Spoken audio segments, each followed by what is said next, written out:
Bendecidos con toda bendición. Aquí en el conteo regresivo 808 días. Ya los numeritos van bajando. Así que hay una expectativa tremenda en todo el pueblo de Dios, con toda la amada. Bueno, y como hemos dicho, seguimos trabajando, estudiando, sembrando y congregándonos. Sembrando y congregándonos porque ya eso así es lo correcto delante de Papá Dios. Como dice el bienaventurado aquel hombre que cuando Él venga lo halle haciendo así, como lo estamos haciendo. Entonces, siempre me gusta leer este verso, vamos a ponerlo en pantalla porque esto es importante. Estamos hablando de algo que está escrito, esto no es un antojo ni un invento. Mira cómo dice, es necesario. Primera carta a los Corintios 15:53. Es necesario, diga conmigo necesario. Cuando algo es necesario hay que hacerlo. Es necesario que esto corruptible se vista de incorrupción y esto mortal se vista de inmortalidad. Ya la promesa de inmortalidad la trajo el Evangelio. De hecho, el verdadero Evangelio, la incircuncisión, sacó a luz la inmortalidad. Por eso es que estamos hablando de la transformación. Es tiempo de hablar de esto. Pero recuerda que esto está escrito, esto no son antojos míos ni de nadie. Esto está escrito. Hay celo en ese sistema y críticas por todas partes, pero es que ellos no están hablando de esto. Porque número uno, no lo entienden, están despistados, no conocen el Evangelio, andan en apostasía, por lo tanto, no pueden hablar de este evento de la transformación. Antes de entrar de lleno, quiero darle un saludo a Rodrigo Marín, que por años nos colaboró en la ciudad de Chicago y ahora se ha regresado a la ciudad de Miami. Rodrigo Marín es un colombiano que lleva años en el ministerio y estuvo varios años después de estar en Miami, pasó por Chicago y allí estableció y comenzó y mantuvo la palabra corriendo ahí. Así que un honor, Rodrigo, saludarte por medio de las cámaras de Telegracia. Quería pedirle que cuando envíen un correo, identifique, por ejemplo, el país, la ciudad, la congregación de tal lugar, porque a veces yo recibo correos, apóstol, te amo, mira, que rico, que esto, que aquello, que me pasó esto. Y oye, ¿de dónde será este bendecido o esta bendecida? Identifique el colaborador donde usted está o el obispo, algo que me dé una idea de dónde viene ese correo. Bien, yo recibo muchos correos donde a mí me llaman apóstata y a nosotros nos llaman que estamos en apostasía. El tema de hoy es ¿qué significa apostasía? ¿Qué es? Vamos a ver si nosotros estamos en apostasía o son ellos los que están en apostasía. Tiene que haber evidencia. Uno no puede decir apóstata a alguien y no decirle el por qué. Hay que identificar la razón por qué es apóstata. Vamos a leer primeramente a primera carta a Timoteo, capítulo 4, verso 1 al 5. Dice, pero el Espíritu dice claramente que en los postreros tiempos algunos apostatarán de la fe. Apostatar significa apartarse de. Es como la palabra apóstol, apartado para el Evangelio. Entonces, apostasía es separarse de, en este caso, de la fe. Dice, escuchando a espíritus engañadores y a doctrina de demonios. Fíjate cómo uno se aparta de la fe. Número uno, escuchando. ¿Dónde usted escucha doctrina? ¿En un parque de balompié? ¿En una cancha de baloncesto? ¿Dónde usted escucha doctrina? En una iglesia, ahí es que se da doctrina. En una universidad donde enseñan religión, ahí se da doctrina. Digo, doctrina en cuanto a la fe. Entonces, uno se aparta escuchando. Ahora, fíjate lo que dice ahí, escuchando a espíritus engañadores y a doctrina de demonios. ¿Qué es doctrina de demonios? ¿Quién enseñó doctrina de demonios? El único que enseñó doctrina de demonios fue Jesús de Nazaret, porque él estableció lo que era sacar demonios y lo que era identificarlos por nombre, echarlos fuera.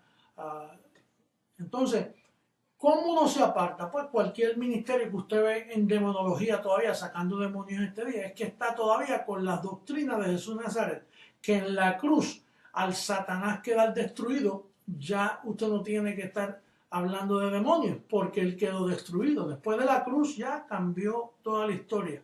Pero todavía hay muchos ministerios que están en apostasía por estar enseñando que una persona puede estar endemoniada o sacando demonios o ayunando para ungir con aceite para que los espíritus se vayan. En fin, así uno se aparta de la fe. También en abstinencia de alimentos, dice ahí, dice el verso 3 de primera carta a Timoteo capítulo 4, que prohibirán, bueno, el 2 dice, por la hipocresía de mentirosos que teniendo cauterizada la conciencia, andan en mala conciencia. Para usted andar en mala conciencia, usted tiene que aceptar que hay pecado todavía en el medio. O sea, que Cristo no quitó el pecado, que el Cordero de Dios murió y no quitó el pecado. Entonces anda en mala conciencia. Dice, prohibirán casarse. Este es el celibato.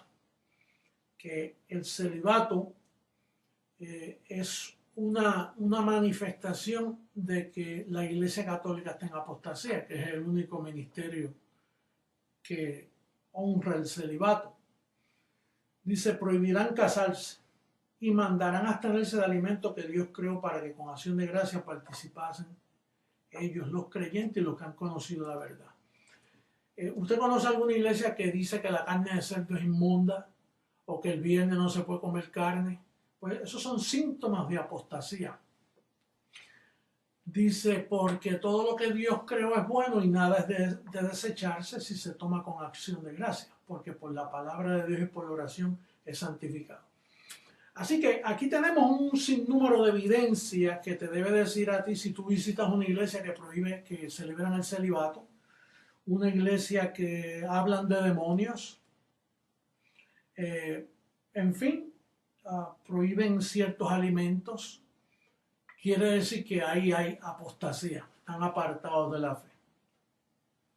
El otro verso que vamos a leer es Primera Carta a Tesalonicenses, capítulo 2, verso 3. Dice, nadie os engañe en ninguna manera, porque no vendrá, el Señor no vendrá sin que antes venga la apostasía y se manifieste el hombre de pecado, o sea, los pastores que predican que todavía hay pecado, el hijo de perdición.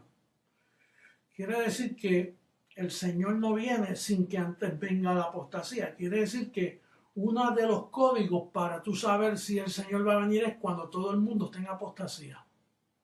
Ahora, si estamos en tiempos de apostasía, el Señor llegó. Mira cómo dice Lucas 18:8, dice, os digo que pronto les hará justicia, hablando del juez injusto. Dice, pero cuando venga el Hijo del Hombre, esa es la segunda manifestación, porque ya el Hijo del Hombre estaba allí, que era Jesucristo, Jesús de Nazaret, le llamaban también el Hijo del Hombre. Ahora, cuando venga el Hijo del Hombre, hablando de otra manifestación futura, dice, hallará fe en la tierra.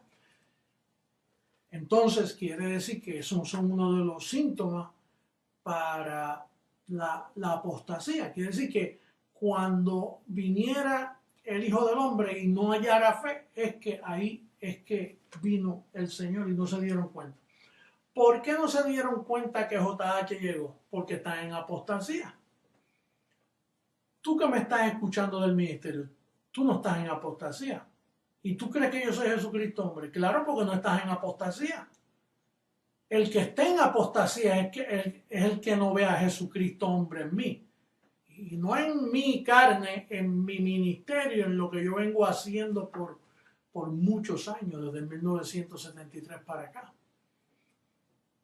Entonces, cualquiera que no vea al Señor ahí, es que está en apostasía. Todo el que se opone a nosotros, usted sabe que está en apostasía, porque el Señor llegó y no halló fe en la tierra.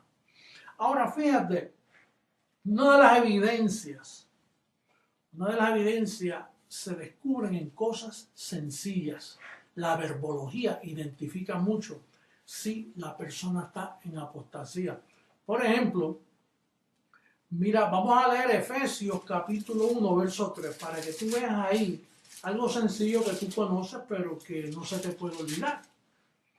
Porque esta es la forma de tú descubrir qué es apostasía, quién está en apostasía.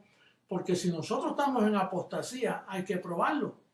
Ahora yo voy a probar que nosotros no estamos en apostasía y ellos sí están en apostasía. Los que nos critican a nosotros, esos están en apostasía. Mira cómo dice el verso 3 del capítulo 1. Bendito sea el Dios y Padre de nuestro Señor Jesucristo, que nos bendijo con toda bendición espiritual en los lugares celestiales en Cristo. Entonces, ¿qué hizo el Señor Jesucristo cuando murió en la cruz? Nos bendijo con toda bendición. Entonces, ¿cómo está el creyente? Bendecido con ¿cuánta bendición? Con toda bendición. Entonces, cuando tú oyes a un hombre decir, Dios te bendice, lo que tú debes decir es, ya lo hizo, Efesios 1:3, o tú no sabes que Él ya murió y resucitó para bendecirte con toda bendición.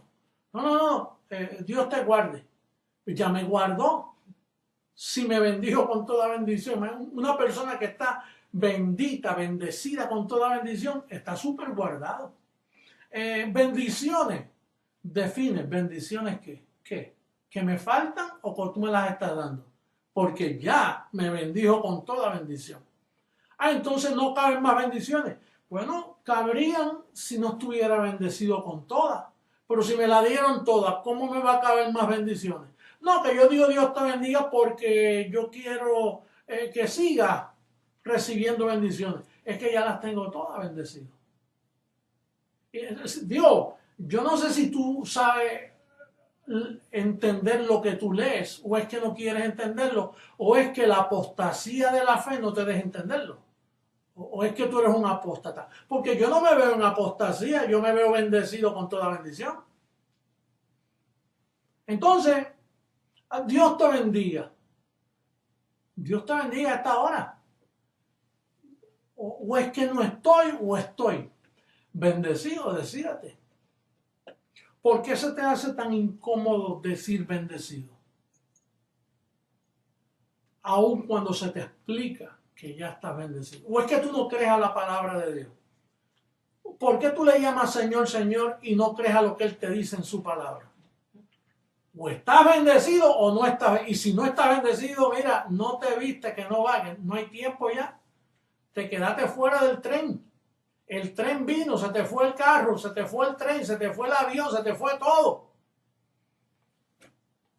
O estás bendecido o hay que darte bendiciones, o hay que orar por ti para que sigan las bendiciones, hay que ungirte con aceite, hay que ponerte las manos. ¿En qué quedamos? Digo, a mí yo he recibido muchos correos, mire, usted es un apóstata. Y bueno, vamos a hablar con el público entonces a ver quién es un apóstata en esta ocasión. Hasta aquí yo pasé esta pruebita, la pasé con 100 puntos. Te veo lejos de pasar este examen. Así que por ahora las notas las veo malas en ti. Si no cambias esa forma de saludar. Bueno, vamos a ver entonces otra cosa. Romanos, bueno, no, voy a leer a Gálatas. Gálatas capítulo 4, verso 6. Dice, y por cuanto sois hijos, hijos, hijos de Dios. ¿Tú eres hijo de Dios? Bueno, por cuanto sois hijos, Dios envió a vuestros corazones, o sea, a nuestras mentes, el espíritu de su Hijo. Cuando te bendijo con toda bendición, llegó el espíritu de su Hijo, el cual clama Abba Padre. Así que ya no eres aleluya, ya no eres esclavo, sino hijo. Y si hijo, también heredero de Dios por medio de Cristo. Entonces, ¿cómo tú puedes decirme a mí que yo soy apóstata si el que está en esclavitud eres tú? Yo no, yo reconozco, y el ministerio Creciendo en Gracia enseñamos lo que está escrito. Nuestra esperanza, lo que vamos a heredar está escrito, tiene evidencia. Tú dices aleluya, nosotros decimos Abba Padre. ¿Por qué? Porque el Espíritu de Cristo llegó. ¿Y por qué tú no puedes decir Abba Padre y dices aleluya?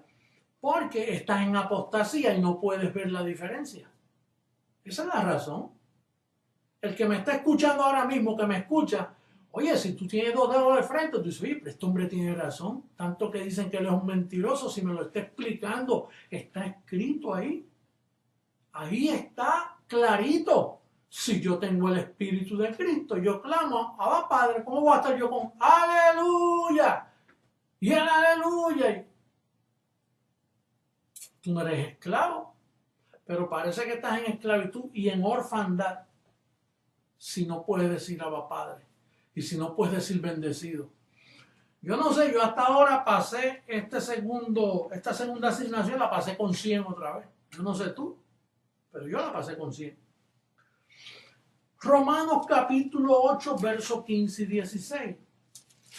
Sí, porque tú eres capaz de decir, no, eso es un verso aislado ahí de Gálatas. Y bueno, vamos a ver qué le dijo Pablo a Roma. En el capítulo 8, Pablo trató de convencer a los que pertenecían al Vaticano, los que estaban formando esa ramera allí. Pablo trató de advertirles, pero no le hicieron caso. En el capítulo 8, verso 15 dice, pues no habéis recibido el espíritu de esclavitud para estar otra vez en temor, sino que habéis recibido el espíritu de adopción, por el cual clamamos, Abba, Padre. El espíritu mismo da testimonio a nuestro espíritu de que somos hijos de Dios. Y si hijos, también herederos, herederos de Dios, coherederos con Cristo, si es que padecemos juntamente con Él, para que juntamente con Él seamos glorificados. Entonces, te hemos probado que el apóstol Pablo, el apóstol a los gentiles, el apóstol del verdadero evangelio de la incircuncisión, te hemos probado que el término aleluya no aparece en sus 14 epístolas. Y él es el perito arquitecto, es un hombre que edifica bien el edificio de la fe y nunca usó el término aleluya. ¿No te llama la atención eso, bendecido? ¿O es que tú estás en apostasía y no me puedes entender? Bueno, vamos a ver la próxima pruebita. Efesios capítulo 1, verso 5. Volvemos a Efesios.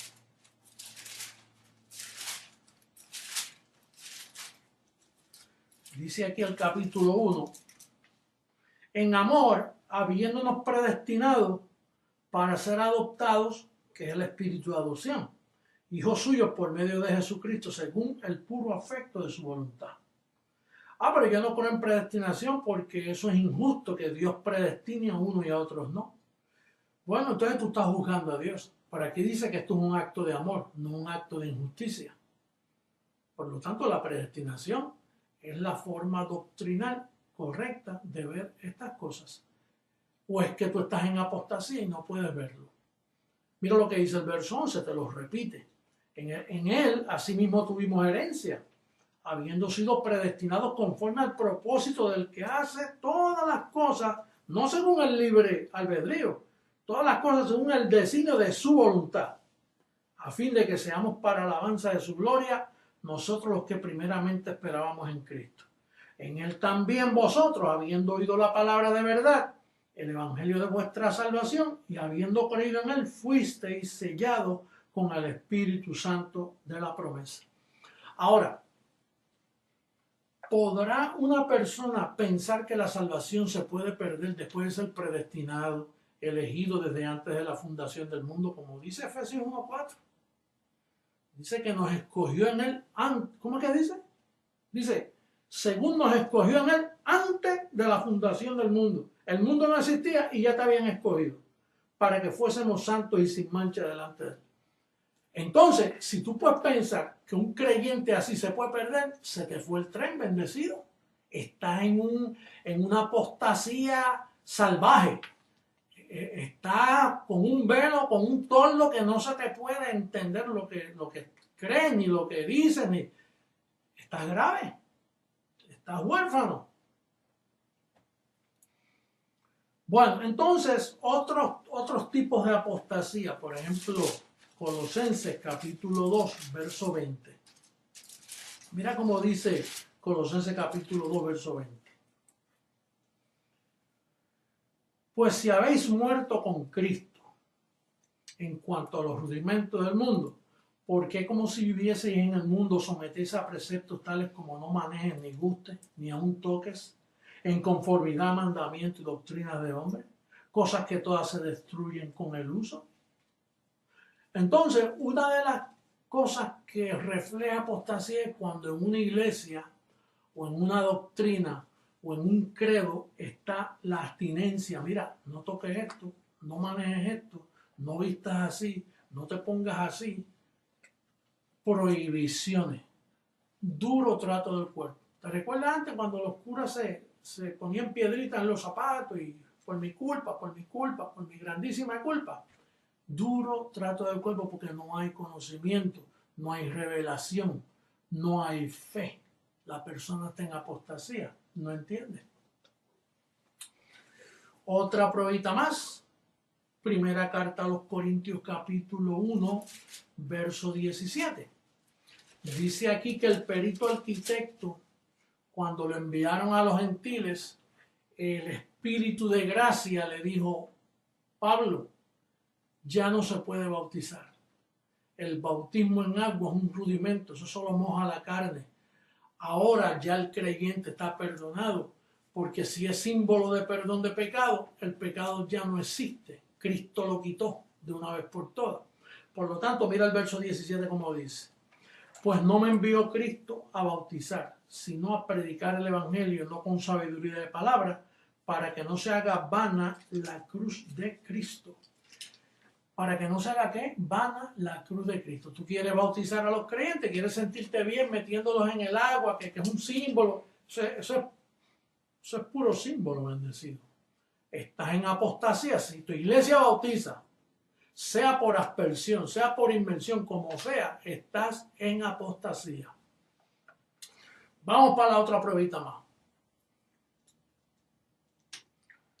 Gálatas 1:6.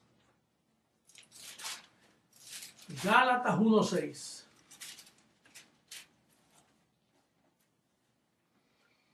Estoy maravillado de que tan pronto os hayáis alejado del que os llamó por la gracia de Cristo para seguir un evangelio diferente. Oye, a mí me dicen que nosotros estamos en un falso evangelio. Y entonces, la prueba está que el evangelio que yo estoy es el que le dieron a Pablo, porque Pablo es el enviado a los gentiles y Pablo es el perito arquitecto. Entonces Pablo bien claro me dice en el capítulo 2, verso 7, dice, antes por el contrario, como vieron que me había sido encomendado el evangelio de la incircuncisión. Ese es el evangelio que creciendo en gracia predica y cree. Ahora, ¿qué otro evangelio hay? Bueno, el de Pedro, el de la circuncisión. Entonces Pablo está diciendo aquí, estoy maravillado de que Dios los llamó al evangelio que yo predico y están siguiendo otro. Y luego dicen, no es que haya otro porque se caducó cuando Cristo murió. Pero la iglesia protestante y la iglesia católica y todos los grupos cristianos practican ese otro evangelio. Pero entonces ellos nos acusan a nosotros de que estamos en un falso evangelio. Pero, ¿qué falso? Pruébamelo bíblicamente. Yo te lo estoy probando que tú estás en apostasía, que tú estás en otro evangelio, pero creciendo en gracia. Y todos los que confesamos esta palabra, no estamos en otro evangelio. Y mira lo que dice, verso 9, como antes he dicho, también ahora lo repito, si alguno predica diferente evangelio de que habéis recibido, sea anatema. ¿Y quién predicaba otro evangelio en aquellos tiempos? El apóstol Pedro. ¿Cómo usted lo sabe, apóstol? Bueno, en el capítulo 2, verso 11 dice, pero cuando Pedro vino a Antioquía le resistí cara a cara porque era de condenar. ¿Por qué Pedro era de condenar? Por el verso 14, pero cuando vi que no andaban rectamente conforme a la verdad del evangelio, dije a Pedro delante de todos, si tú siendo judío vives como los gentiles y no como Dios, ¿por qué obligas a los gentiles a judaizar? Ese fue el error de los 12 apóstatas, de los 11 apóstatas apóstoles que dañaron al mundo con un judaísmo enfermizo que le trajeron a los gentiles. Pablo lo advirtió ahí, pero como ellos mismos lo mataron en Roma, lo callaron. Al callarlo, pues entonces la Iglesia Católica, con su famoso primer papa Pedro, engañó a la humanidad entera con un falso evangelio. Más claro, no canta un gallo. Y si cantara, ya tú sabes que canta por Pedro, por mentiroso. Entonces, el Nuevo Testamento tiene 27 libros. Tiene 5 de historia, que son Mateo, Marcos, Lucas, Juan y el libro de los Hechos. Eso es historia. Eso no son evangelios, eso es historia. Lo dice bien claro Lucas cuando dice, yo también puse en orden la historia, en el capítulo 1, verso 4. Entonces, esos son 5 libros de historia. Luego de esos 5 vienen 14 epístolas de Pablo, que es el evangelio de la incircuncisión. Ya hay ahí 19. Son 27, nos quedan 8. Esos otros 8 los escribieron los apóstatas de los apóstoles, que es Santiago, tremendo apóstata, Pedro, primera de Pedro, segunda de Pedro, segundo apóstata, Juan, primera de Juan, segunda de Juan, tercera apóstata, Judas, el hermano de Jesús, el que pesó 5 libras, ¿te acuerdas? Ese es el cuarto apóstata, y el libro de Apocalipsis, que fue un ángel que Dios le envió para confundir a Juan, y ahí vomita a la iglesia, ahí no se entiende qué es el 666, no se entiende quién es la bestia, no se entiende que se le dio poder a la imagen de la bestia, y hay una confusión ahí que solo nosotros, los de Creciendo en Gracia, los que tenemos el verdadero evangelio, entendemos que esos son 8 libros manchados con el falso evangelio de la circuncisión. Otras formas de apostasía es, por ejemplo, el Padre nuestro que estás en los cielos, santificado sea tu nombre, venga a tu reino, hágase tu voluntad, líbranos de todo mal. Cuando ya te libró del mismo diablo, te bendijo con toda bendición, ya caducó esa oración, tú no puedes orar eso bendecido. Ese es símbolo de apostasía en tu boca, en tu vocabulario. El crucifijo es conocerlo en la carne, maldito todo aquel que es colgado en un madero. Si tú tienes una cruz en el cuello o en tu casa, símbolo de apostasía. Si te presigna, mira, esto es símbolo de apostasía. Tú eres un apóstata. Eso es lo que tú eres, un apóstata. Porque eso no es ninguna bendición. Celebrar la Semana Santa, que de santa no tiene nada. Mira cuántos murieron en todo Centro Suramérica, ahogados en accidentes. Eso no es ninguna Semana Santa, bendecido. Eso es unas tradiciones basadas, equivocadamente celebradas en estos días. Algunos de nosotros le llamamos la Semana Zángana, porque de santa no tiene nada. Entonces, otra cosa es la hostia y que la Santa Cena. Bendecido, el atraso que tienes encima de 2000 años está tremendo. Un pedazo de pan con un poquito de jugo de uva, que es lo que ellos toman. Y tú no decís que ese es el cuerpo de Cristo. Óyeme, cuando ya la Pascua fue sacrificada y el Espíritu de Jesucristo mora en ti clamando Abba Padre, y tú con un pedacito de pan y un juguito de vino, bendecido, no te digo apóstata, estás gravemente apartado, te pasaste de la línea. Este sistema protestante llamado cristiano hoy no es cristiano, lo dice Jesucristo, hombre, con toda autoridad. No son cristianos. El único ministerio cristiano comenzó en el 1973 con el verdadero evangelio que te garantiza y te da la autoridad de llamarte cristiano. Otra cosa, decir soy pobre es una apostasía. Porque Pablo dice, ya conocéis la gracia de Dios. Que él siendo rico se empobreció para hacernos ricos, para que participemos de su riqueza. Eso fue lo que destruyó el mundo y trajo pobreza. No diga soy pobre. Mejor di, levemente no tengo, pero mi posición es que soy una persona rica. Eso es lo que confiesa un verdadero creyente de la gracia de Dios. Así que por ahora, esto es lo que hace feliz al pueblo de Creciendo en Gracia. Seguro esta ciencia que yo enseño hace feliz a cualquiera que fue predestinado y escogido para oírme y creer en mí. Bendecido con toda bendición, me despido en el conteo regresivo 808 y pronto esto, mira, Panchito se viste de inmortalidad y de incorrupción. Esa es la promesa. Hasta luego.